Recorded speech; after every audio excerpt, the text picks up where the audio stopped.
शिवसेनेकडून operation tiger पुन्हा सक्रिय. ठाकरेंच्या शिवसेनेचे खासदार गेल्या काही दिवसात वारंवार नेत्यांच्या गाठीभेटी घेत आहेत. यामुळे पुन्हा चर्चांना उधाण. योग्य वेळी ऑपरेशन टायगर राबवलं जाईल, शिवसेनेतल्या सूत्रांची माहिती.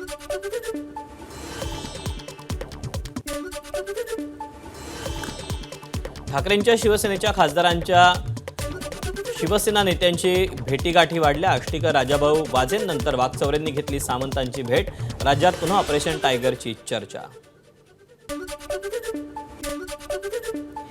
निधीसाठी खासदार उदय सामंत यांना भेटलो.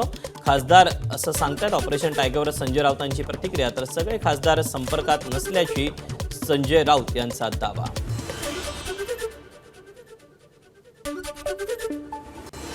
निधीसाठी असं ते म्हणतात. निधीसाठी रस्ते, पाणी, दिवाबत्ती, बरं का, हां, पाऊस, शेतकऱ्यांना मदत, कर्जमाफी, समृद्धी महामार्ग, शक्तीपीठ महामार्ग, अशा अनेक प्रश्नांसाठी ते भेटतात असं ते सांगतात. शरद पवारांनी मुंबईत आयोजित केलेल्या पक्षनेत्यांच्या बैठकीला रोहित पवार उपस्थित. गेल्या काही काळापासून रोहित पवार घेत असलेल्या भूमिका या शरद पवार आणि सुप्रिया सुळेंना पटतायत का, असा प्रश्न. इंदापूरच्या पाण्याच्या समस्येसाठी जलसंपदा विभागात जाणार. शेतकऱ्यांचा प्रश्न मार्गी लावणं गरजेचं. रोहित पवारांची प्रतिक्रिया. उपमुख्यमंत्रीपद बारामतीकडे असूनही लोक पाण्यापासून वंचित का, रोहित पवारांचा सवाल. बैठकीला न जाण्याबाबत सुप्रिया सुळेंची परवानगी घेतल्याचं स्पष्टीकरण.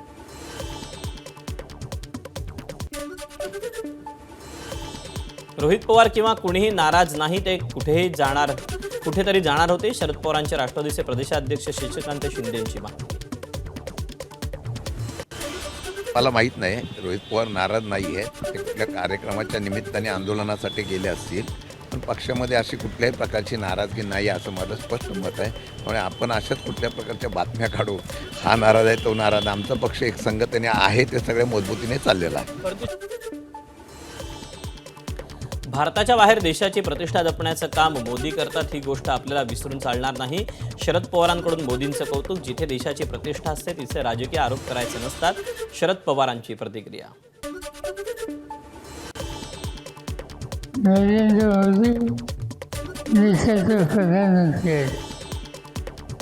काही राजकीय विचाराच्या सवयीने आणखी त्यांची भूमिका ही वेगळी असू शकते, पण आज भारताच्या बाहेर देशाची प्रतिष्ठा जपण्याचं काम मोदी करतात, ही गोष्ट आपल्याला विसरून चालणार नाही.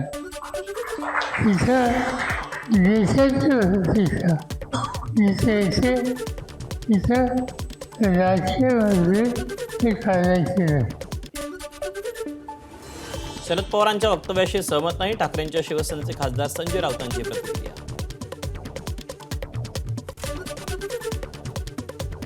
शरद पवार पंतप्रधानांचं कौतुक करतात. ते म्हणतात की ते इतर देशांमध्ये जाऊन, जगामध्ये जाऊन देशाची प्रतिष्ठा जपतायत. या बाबतीत राजकीय मतभेद असू नये. मी सहमत नाही, आम्ही सहमत नाही. शरद पवार पंतप्रधानांचं कौतुक करतात. ते म्हणतात की ते इतर देशांमध्ये जाऊन, जगामध्ये जाऊन देशाची प्रतिष्ठा जपतायत. या बाबतीत राजकीय मतभेद असू नये. मी सहमत नाही, आम्ही सहमत नाही. कोकणातील ठाणे आणि रायगड अशा दोन्ही विधान परिषदेच्या जागांवर भाजपचा दावा. सूत्रांची माहिती. 17 जागांपैकी ठाणे आणि रायगड या दोन महत्त्वाच्या जागांवर दावा. ठाण्यात भाजपची मतं इतर पक्षांपेक्षा जास्त असल्याचा भाजपचा दावा. अंबरनाथमध्ये शिवसेना आणि भाजप युतीनंतर नाराजी उफाळली. शिवसेनेचे माजी नगरसेवक शशांक गायकवाड यांचा पक्षाला रामराम. व्हॉट्सअप स्टेटसद्वारे राजीनाम्याची घोषणा. भाजपच्या विरोधात लढलो, मग आता युती कशासाठी, गायकवाड यांचा सवाल. नाशिक महानगरपालिका आजची महासभा वादळी होणार. संथ गतीनं सुरू असलेली विकास कामं, वाहतूक कोंडी, अनियमित पाणीपुरवठा, म्हाडा घोटाळा अशा विविध कारणांमुळे आजची सभा वादळी ठरण्याची शक्यता. नगरसेवक प्रशासनाला जाब विचारणार. तुकाराम मुंढे यांची पुन्हा एकदा बदली. मुंढेंची अन्न आणि औषध प्रशासन विभागाच्या आयुक्तपदी नियुक्ती. गेल्या 21 वर्षांच्या प्रशासकीय कारकिर्दीत मुंढे यांची ही तब्बल 25वी बदली. मुंढे यांच्या बाबतीत पुन्हा एकदा अल्पावधीतच बदलीचा आदेश निघाल्यानं प्रशासकीय वर्तुळात चर्चा. ओबीसींना जनगणनेत स्थान नसेल तर जनगणनाच मान्य नाही. गोंदियात ओबीसींचा एल्गार. राष्ट्रपती, गृहमंत्री आणि जिल्हाधिकाऱ्यांना पाठवलं निवेदन.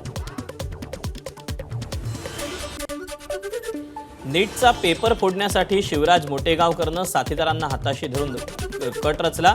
सीबीआय तपासात माहिती उघडकीस. मोटेगावकरची मोडस ऑपरेंडी समोर. कुलकर्णी, मांढरे यांना हाताशी धरून मोटेगावकरनं पेपर फोडल्याची माहिती. लातूर नीट पेपरफुटी प्रकरणाचा तपास दिवसेंदिवस अधिक गडद. या पार्श्वभूमीवर नीटचा पेपर विकत घेतल्याचा संशय. एका बालरोग तज्ज्ञाची तब्बल 4.5 तास चौकशी. शिवराज मोटेगावकरच्या मुलाची पुण्यातील सीबीआयकडून 4 तास चौकशी. मोटेगावकरच्या मुलानं 12वीची परीक्षा दिली. त्याला देखील फुटलेल्या प्रश्नपत्रिकेचा फायदा झाल्याची माहिती. मोटेगावकरच्या मुलासोबत आरसीसी क्लासमध्ये शिकणाऱ्या आणखी 3 विद्यार्थ्यांची त्यांच्या पालकांसह चौकशी. नीट पेपरफुटी प्रकरणातील आरोपी शिवराज मोटेगावकर याचे एक कारनामे समोर. यापैकी एक म्हणजे त्याला मेडिकल कॉलेज सुरू करण्याची स्वप्न पडू लागली होती. लातूरमध्ये मेडिकल कॉलेजचं बांधणी देखील बांधकामाचं काम हे सुरू झालं होतं.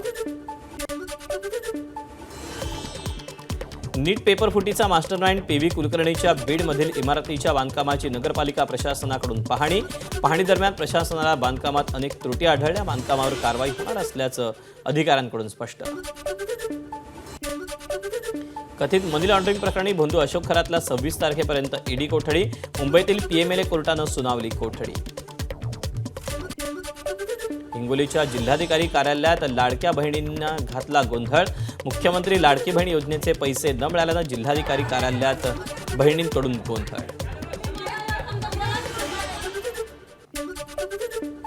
मुंबईतील हिंदुजा हॉस्पिटल बाहेर फोटोसाठी आग्रह करणाऱ्या पापाराजींवर सलमान खान संतापला. तुमचं कोणी हॉस्पिटलमध्ये असेल तर असंच वागाल का? सलमानचा सवाल. सोशल मीडियावर पोस्ट शेअर करत पापाराजींना सुनावलं, हॉस्पिटल बाहेर माझ्या दुःखातून पैसे कमावू नका. पुढच्या वेळेस पुन्हा असा प्रयत्न करू नका. मी 60 वर्षांचा झालो असलो तरी अजूनही लढणं विसरलेलो नाही. सलमान खानची तंबी. बीडमध्ये पेट्रोल पंपावर वाहनधारकांची गर्दी. सकाळपासून पेट्रोल आणि डिझेलसाठी रांगा तर दुसरीकडे शेतकऱ्यांची ट्रॅक्टरसाठी डिझेल मिळवण्यासाठी धडपड. शेतकऱ्यांच्या कॅन घेऊन पेट्रोल पंपांवर रांगा. बुलढाण्यात सलग 7व्या दिवशी इंधन टंचाईच्या झळा. जिल्ह्यातील 166 पेट्रोल पंपांपैकी निम्म्याहून अधिक पेट्रोल पंपावर डिझेल उपलब्ध नाही. परिणामी शेतकऱ्यांची ट्रॅक्टरच्या सहाय्यानं कामं जी सुरू असतात ती ठप्प झाली आहेत. हिंगोलीत डिझेलचा तीव्र तुटवडा कायम. मे मध्ये ट्रॅक्टर व्यावसायिकांसाठी कमाईचा काळ. शेतात मशागतीच्या कामांसाठी ट्रॅक्टरची मागणी जास्त. मात्र डिझेल टंचाईमुळे संपूर्ण व्यवसायाच अडचणीत. पेट्रोल पंपावर तासनतास उभे राहिल्यानंतरही केवळ 20 लिटर डिझेल हाती.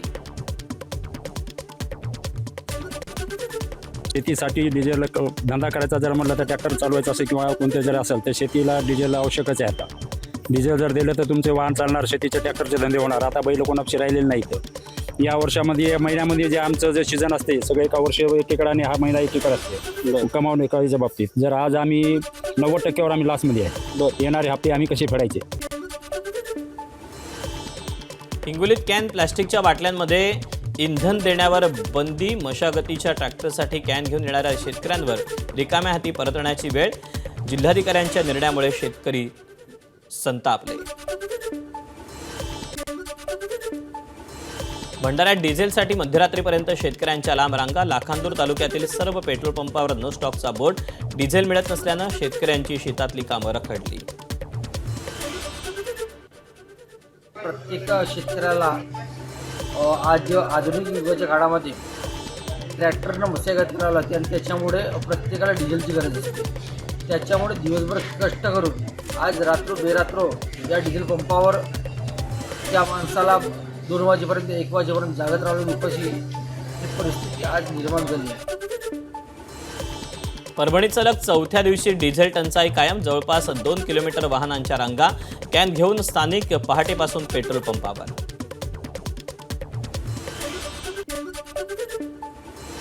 जालन्यात गॅस टंचाईचा फटका. गॅस टंचाई आणि वाढत्या दरामुळे जालन्यात पुरी भाजी महाग. पुरी भाजीच्या दरात 10 रुपयांची वाढ.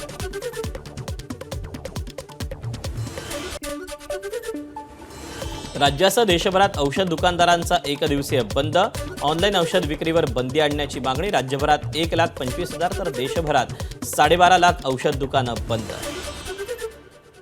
क्युरियस औषधांचा वाढता धोका म्हणजे बनावट औषधींचा देशामध्ये फार मोठ्या प्रमाणात शिरकाव होत आहे आणि ऑनलाईन औषध विक्रीला ही सुरू झाल्यानंतर देशामध्ये बनावट औषधीचा प्रकार फार वाढत आहे. हा कुठेतरी फार मोठा धोका देशाला, सामान्य जनतेच्या आरोग्याला उत्पन्न होत आहे.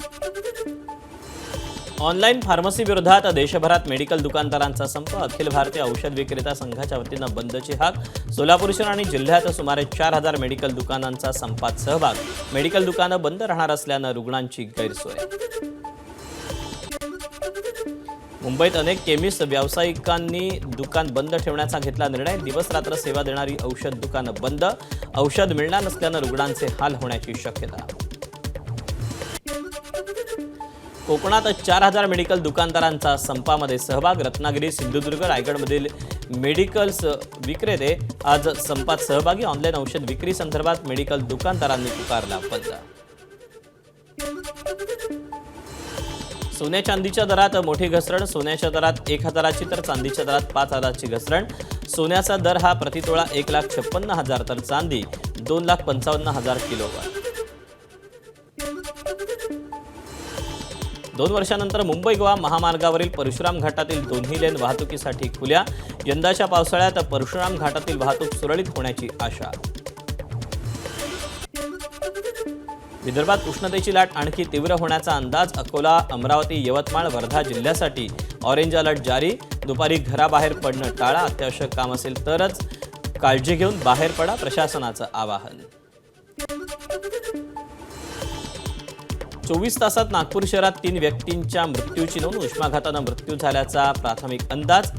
24 तासात नागपुरातील तापमानात मोठी वाढ. नागपूरचा पारा 45.5 अंशांवर. विदर्भात तापमान वाढीचा परिणाम मोबाईलवर. मोबाईल हँग होणं, कॉल ड्रॉप होणं आणि नेटवर्क जाण्याच्या तक्रारी वाढल्या. बाहेरील तापमानापेक्षा मोबाईलचं आतलं तापमान 10 ते 15 अंश अधिक असल्याचं तज्ज्ञांचं मत. आपण फोनच्या आतलं जे टेम्परेचर म्हणतो, ज्याला प्रोसेसर म्हणतो, प्रोसेसरचे जे टेम्परेचर असतं, इंटरनल ऑपरेटिंग टेम्परेचर जे आहे ते 10 ते 15 डिग्री कधी जास्त राहील बाहेरच्यापेक्षा. त्यांनी होतं काय की प्रोसेसर जे आहे एक स्पेसिफिक टेम्परेचरवर ऑपरेट करायसाठी बनलेले असतं. जर ते टेम्परेचर एक्सीड झालं तर there is something called as thermal throttling. म्हणजे जेणेकरून काय करतं की एका टेम्परेचरनंतर ते हवं ते परफॉर्मन्स देत नाही आणि त्याच्यापेक्षा अंडर परफॉर्म करतात, जेणेकरून ते कॉल ड्रॉप आणि किंवा मोबाईल बंद पडण्याचा किंवा अंडर परफॉर्मन्सचा आपल्याला एक्सपिरियन्स होतो. अकोल्यात पारा 46 अंशांवर तर दुसरीकडे पाणी कपातीचंही संकट. अकोल्यात 6 दिवसानंतर पाणी पुरवठा. 6 दिवस पुरेल एवढं पाणी साठवताना महिला मेटाकुटीला. पाणी साठवण्यासाठी अतिरिक्त भांडी खरेदी करण्याची वेळ. बुलढाण्याच्या देऊळगाव राजा शहरात भीषण पाणी टंचाई. 20 दिवसांनी नळाला पाणी येत असल्यानं संतप्त नागरिकांनी बॅरिकेड्स तोडून नगरपालिका गाठली. पाणी पुरवठा सुरळीत न केल्यास पालिकेवर मोर्चा काढण्याचा इशारा.